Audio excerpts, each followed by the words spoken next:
Now, before we finish, there's a new segment to the show, which I've called the Business Surgery.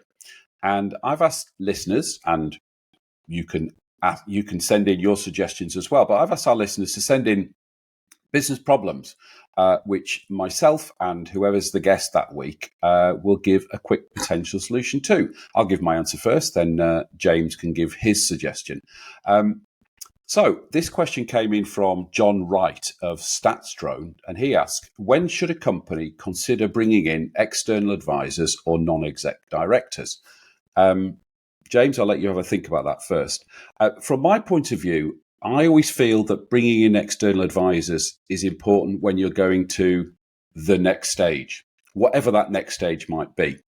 It might be a new market, it might be a new growth spurt, it might be something you're trying to do that you've never done before, it might be acquiring a competitor. But even on a day-to-day basis, and plug myself here, I'm a business sounding board, often when you are running your own business, it is lonely at the top, and you often need somebody to give that helicopter view, that look from the outside in, and that is hugely beneficial. I know it was beneficial for me when I was running my business. So I would say external advisors is when you're going to the next stage. In terms of non-exec directors, I think that's a different question, and it's a different size of business. James, do you have non-exec directors in your business? Yeah, so it's interesting. It's quite a topical question, actually. I mean, we pre-administration, pre-22, and when I left the business, at that point, there was some non-exec directors to put into the business at that time.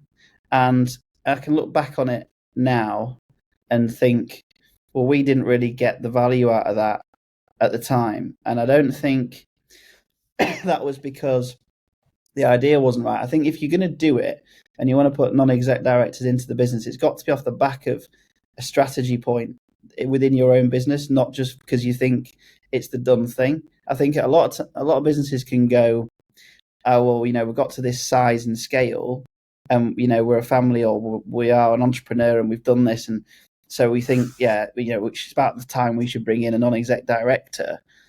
I don't think it should be looked at it that way. It should be, if you've got a strategy and something that you're trying to achieve, your business has got a 3-year, 5-year strategy, and you're trying to do a certain thing, and you need some advice and some help from people to be able to, maybe you've done that before, or have got contacts that know how to help you do that or can help you deliver that strategy, then at that point, I think it makes total sense to bring in a non-exec director, because you haven't got necessarily the experience and the time to sit back and see from the wood from the trees to achieve that.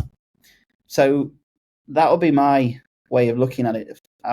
If you're going to do it, it has to be because you're trying to deliver something. That person has to add value, rather than that person just sitting on your board, being paid a salary every month to tell you what you already know.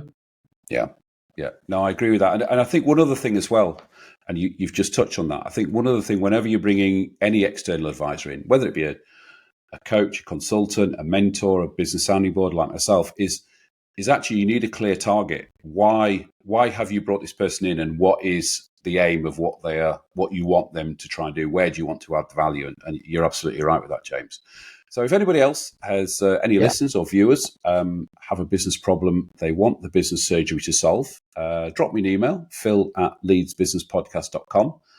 You'll get a shout out, and hopefully you'll get a solution to your problem. That's the business surgery.